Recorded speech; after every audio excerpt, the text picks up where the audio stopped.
Halo teman-teman, apa kabar semuanya? Semoga semuanya sehat ya. Perut kenyang, hutang lunas. Yang jomblo disegerakan dengan pasangannya. Yang sudah berpasangan, semoga dilanggengkan hubungannya. Semoga semuanya diberi kuota berlebih untuk nonton alur cerita film berjudul Speak No Evil, sebuah film psikopat Amerika produksi tahun 2024. Film ini menceritakan tentang sepasang suami istri dan putrinya yang menerima undangan dari kawan yang baru saja dikenalnya pas liburan musim panas. Akan tetapi undangan ini menjadi malapetaka bagi pasangan ini dikarenakan udah saja, tanpa berlama-lama lagi kita ikutin alur ceritanya. Tapi bagi kalian suka dengan channel ini, tolong sisihkan sebentar saja jemarinya untuk menekan tombol subscribe dan aktifkan loncengnya untuk mendapatkan info alur cerita film terbaru dari Calawak. Film ini diawali dengan sepasang suami istri beserta anaknya yang sedang liburan di Italia. Tampak ada Louis yang sedang rebahan dan suaminya Ben yang sedang membaca buku. Mereka ditemani putrinya yang kakinya kuku cuprakan di dalam kolam bernama Agnes. Tak lama berselang, seorang pria menghampiri Ben dan menanyakan apakah kursi yang di sampingnya kosong. Tanpa basa-basi lagi, si pria itu langsung menggotong kursi yang di samping Ben dengan cara yang kasar. Tampak pria asing itu juga sama ditemani oleh pasangannya yang hanya memakai kutang berwarna merah merona dan ditemani anak laki-lakinya. Singkat cerita, Louis dan Ben pun keluar meninggalkan putrinya bersama boneka kelincinya untuk makan di area villa tersebut. Pada saat pagi harinya, Agnes bercerita bahwa dia telah kehilangan boneka kesayangannya yang bernama Poppy. Agnes ini mempunyai penyakit anxiety, di mana itu merupakan kondisi mental yang ditandai dengan perasaan cemas secara berlebihan. Louis kemudian menenangkannya sementara Ben keluar untuk mencari boneka kesayangan putrinya itu. Setelah bertanya ke sana kemari namun tak kunjung menemukan boneka itu, Ben kemudian bertemu dengan pasangan segle di awal film tadi yang ternyata mereka telah menemukan bonekanya Agnes. Mereka pun berkenalan, si cowok bernama Paddy dan yang kewesnya bernama Clara dan anaknya mereka bernama Ann. Namun Ann ini mempunyai gangguan di mulutnya sehingga dia tidak bisa berbicara fasih. Agnes kemudian merengek minta naik Vespa yang dikemudikan oleh Paddy. Tanpa berlama-lama lagi, Paddy membawa Agnes keliling komplek meninggalkan Ben yang khawatir putrinya dibawa ugal-ugalan. Paddy kemudian mengajak Ben dan keluarganya untuk makan siang di tempat pojokan villa tersebut.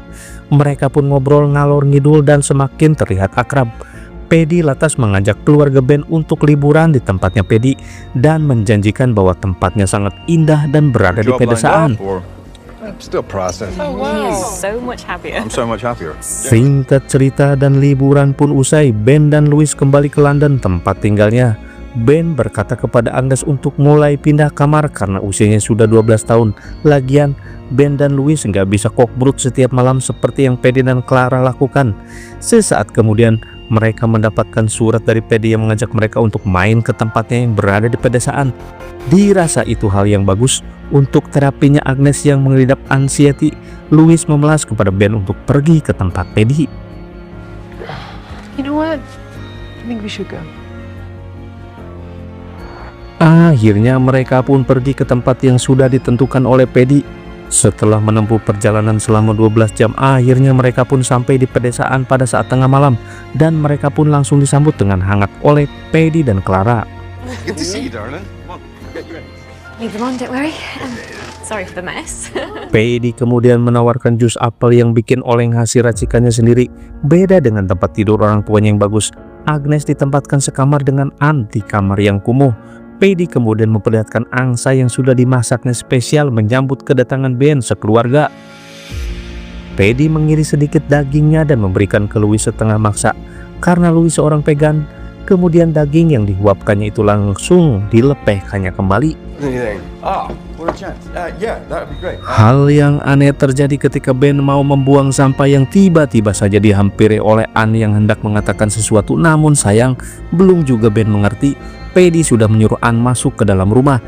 Di dalam rumah, Paddy membangun kehangatan dengan nyimeng bareng. Sementara itu, Louis merasa sakit di bagian pundaknya. Pada saat mereka hendak tidur, Louis menemukan bercak noda di spraynya. Kemudian Ben berkata wajar saja jika di desa tidak ada laundry. Namun Louis menimpali bahwa Paddy yang ngakunya seorang dokter hidupnya bisa jorok seperti itu. Ben menjelaskan bahwa standar bersih di desa sama di kota itu berbeda, dan ketika Louis sudah setengah mengangkang nunggu inisiatif dari Ben, tiba-tiba saja Agnes masuk ke kamar dan tidur bersama mereka. Ben pun pegal menahan konaknya. Pada saat pagi harinya, Paddy mengajak mereka hiking, menikmati pemandangan dan merasakan kehidupan di pedalaman yang jauh dari perkotaan, termasuk menyalakan api dari gesekan kayu. Saat Agnes hendak main ayunan dan Anne menghalanginya, Louis minta tolong kepada Paddy untuk pindah posisi berdirinya. Namun hal tidak mengenakan ditunjukkan oleh Paddy yang menyingkirkan Anne secara kasar. Kemudian Paddy menyuruhnya untuk mendorong ayunan Agnes. Nice, my boy. Louis yang sakit lehernya kemudian dipijat sensual oleh Paddy dan Ben hanya melongo saja dan merasa ada yang aneh dengan kepribadian Paddy. Tak lama berselang, Paddy membawa mereka ke sebuah sungai untuk berenang, dan sekali lagi Paddy membiarkan Anne tenggelam karena tidak bisa berenang. Promise, we'll whack up the heating in the car after. Right, make sure when you jump out, clear the rocks. Go! Patty, can you swim? Yeah. Saat hendak menyalakan hair dryer, tampak seketika alat itu konslet, dan Louis bercerita bahwa dia sudah mulai tidak nyaman berada di keluarga Paddy. Sesaat kemudian muncullah Clara yang mengajak mereka untuk makan malam di tepi pantai dengan koki khusus sewaan mereka. Mau tidak mau, Ben dan Louis mengiyakan. Bahkan Ben membesarkan hati Louis bahwa semuanya akan baik-baik saja. Di saat mereka hendak berangkat, tiba-tiba saja muncul pria yang ternyata pria ini disuruh Paddy untuk mengasuh anak-anak. Ben dan Louis hanya melongo saja. Great with kids. The whole neighborhood feels the same. Come with me. Let me show you. Akhirnya berangkatlah mereka ke tempat yang dituju. Sampailah mereka ke rumah pinggir pantai yang akan dijadikan tempat mereka makan malam dengan koki panggilan dari Lembang, Bandung bernama Mike. Samphire forest, forage mushrooms. Right, pot time. Scene beralih ke rumah Paddy di mana Anne dan Agnes sedang main petak umpet bersama pengasuhnya.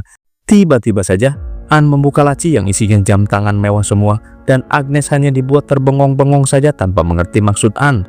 Apakah yang dimaksud oleh Anne? Jam-jam punya siapakah itu? Yang jelas, sesaat kemudian Anne juga memperlihatkan bekas-bekas luka di sekitar perutnya. Entah luka bekas apaan, dan Agnes pun kembali dibuat bingung. God, what did you do? Dan semua sudah pulang ke rumah. Louis terbangun di tengah malam hendak memeriksa ke kamar di mana Agnes dan Anne tidur. Alangkah terkejutnya ketika mendapati Agnes tidak di sana, malah mendapati Agnes berada di kamar Paddy dan Clara yang dalam keadaan setengah tata ranjang.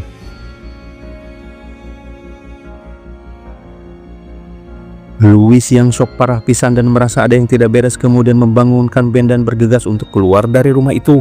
Di tengah perjalanan pulang, Agnes yang anxiety teringat bahwa boneka Poppynya tertinggal di rumah Paddy. Dengan memelas, Agnes meminta untuk pulang kembali ke rumah itu. Ben menasehati Agnes bahwa Agnes sudah dewasa dan jembutan sudah saatnya untuk tidak main boneka lagi. Penyakit cemas Agnes tambah parah dan akhirnya mereka kembali ke rumah itu hanya untuk mengambil boneka. Hey, enough! Hey!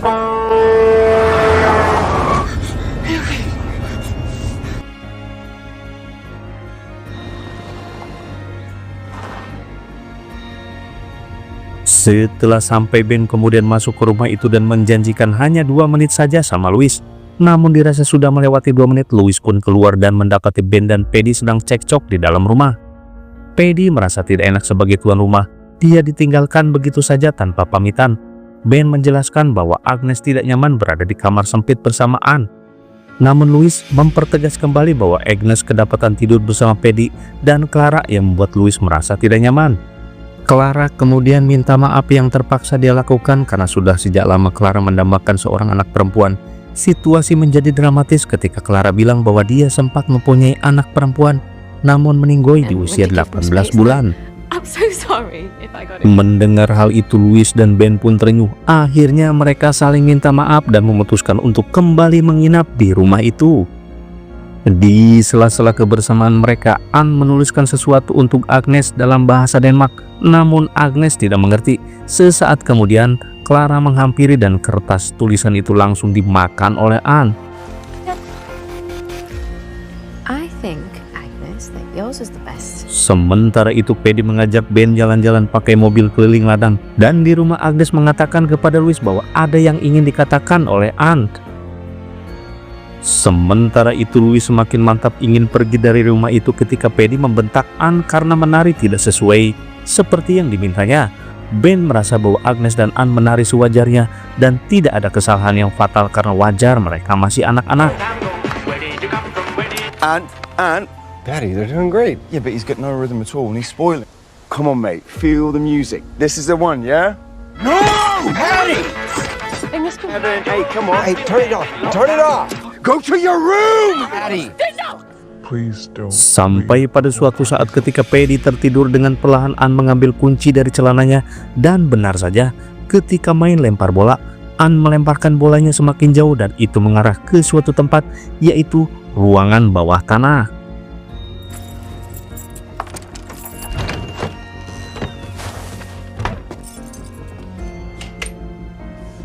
Di ruangan bawah tanah itu Agnes melihat banyak sekali koper, tas, sepatu, dan pernak-pernik lainnya. Kemudian Anne menunjukkan album keluarga di mana ternyata orang tuanya Anne bukanlah Paddy dan Clara. Anne yang dalam foto sedang melet itu menandakan bahwa ia adalah anak normal, dan ternyata foto-foto keluarga dalam album itu adalah keluarga-keluarga yang sudah Paddy bunuh untuk mendapatkan seluruh hartanya. Dan Anne sengaja dipelihara dan dipotong lidahnya agar dikira anak dari Paddy dan Clara, serta mempunyai cacat fisik tidak bisa berbicara untuk menarik simpati orang lain. Kemudian dengan bahasa isyarat Anne suruh Agnes memotret album yang berisikan foto-foto keluarga itu. Selang beberapa saat Anne mencari cara agar kuncinya bisa kembali lagi balik ke celananya Paddy. Cat caught your tongue. Bad. Need love.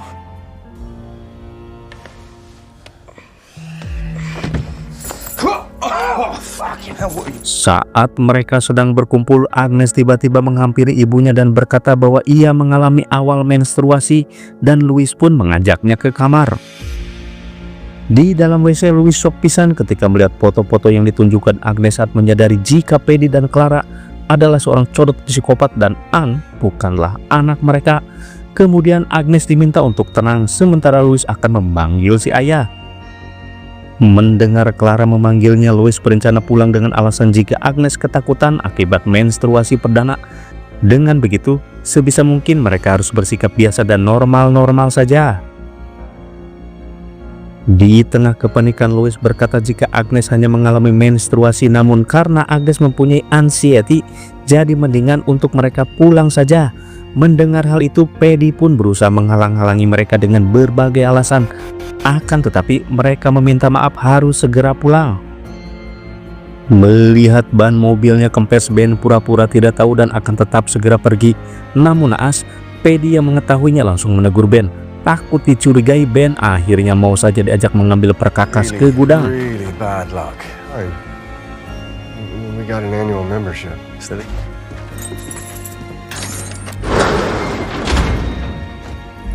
Setelah mengganti ban di tengah rasa was-was, Ben pun langsung berpamitan pulang. Namun ada saja kendala terjadi di mana boneka Puppy Agnes berada di atas atap.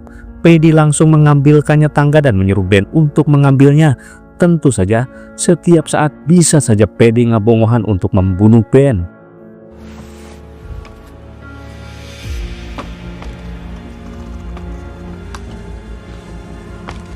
That's on you. You're right. Setelah berpamitan, mereka berencana membawa Anne untuk memintanya membukakan gerbang. Namun naas pisan, Paddy meminta Anne untuk diam karena gerbang itu bisa dibuka dengan remote. Lantas mereka yang tidak punya cara lain terpaksa pergi tanpa bisa membawa Anne. Louis menenangkan Agnes jika nanti mereka pulang dan akan kembali lagi membawa Anne ikut serta. Ketika sudah dadah-dadah, tiba-tiba saja Agnes melihat Anne dilempar ke kolam. Sontak saja kejadian ini membuat Ben langsung keluar menyelamatkan Anne. Shit.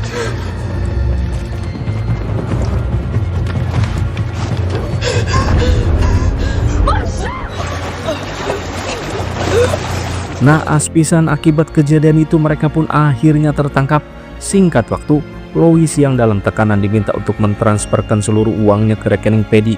Sementara itu, Clara menodongkan senjata kepada Ben hingga setelah rekeningnya terkuras. Lois pun panik saat Paddy menyiapkan suntikan pelumpuh untuk Agnes. Lois yang menyembunyikan peso Qatar akhirnya mendodet muka Paddy hingga kesakitan dan bedil pun bisa direbut oleh Lois.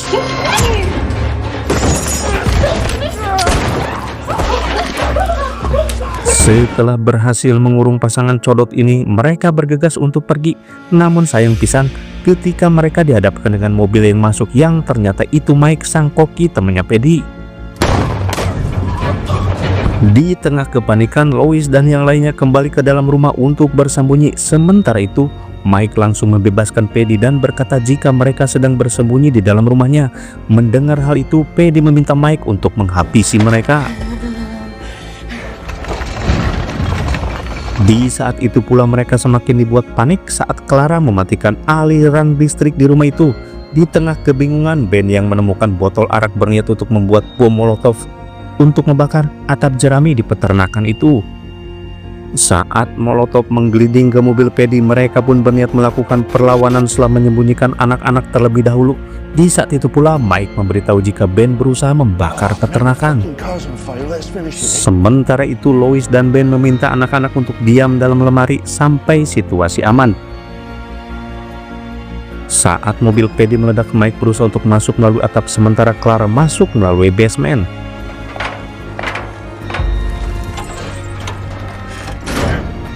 Dirasa mereka sudah terkepung, Ben langsung bersembunyi di dalam lemari. Sementara Lois panik saat Paddy sedang mencarinya. Lincah sekali apa yang telah dilakukan oleh Lois. Sementara itu Paddy meminta Clara naik ke lantai 2 sementara ia akan mengecek kamar mandi.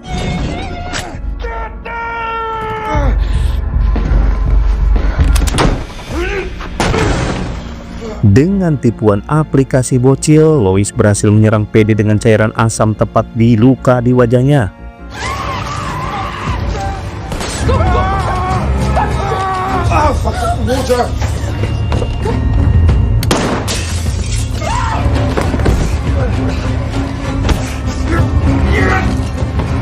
Untung saja Lois masih bisa menolong suaminya yang lemah dengan menancapkan martil ke babatoknya Mike. Kemudian Ben mengajak semua orang untuk kabur melalui atap. Sementara itu di kamar mandi, Paddy yang terkena cairan asam di mukanya meminta Clara untuk menghabisi mereka.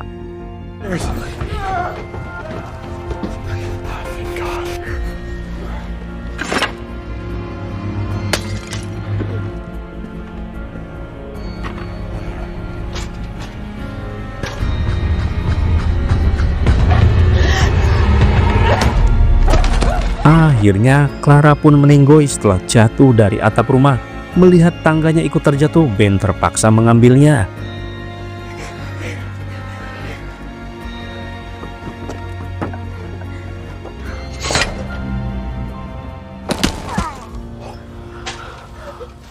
Sambil meringis kesakitan, Ben langsung mendirikan tangga dan meminta mereka untuk segera turun.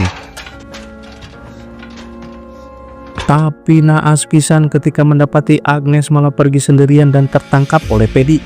Saat itu pula Paddy shock pisan ketika melihat Clara sudah meninggoy. Lantas Lois memohon pada Paddy untuk tidak menyakiti Agnes. Akan tetapi Paddy berencana untuk mengurus Agnes sebagai gantinya Clara yang sudah meninggoy sebagai istrinya.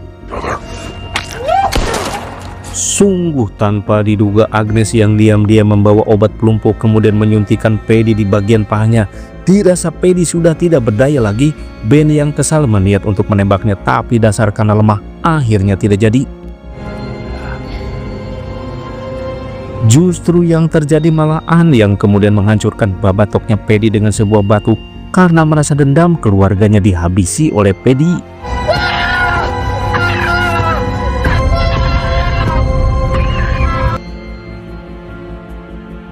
Oke teman-teman, demikianlah alur cerita film Speak No Evil produksi tahun 2024 ini. Semoga bisa menghibur teman-teman semua.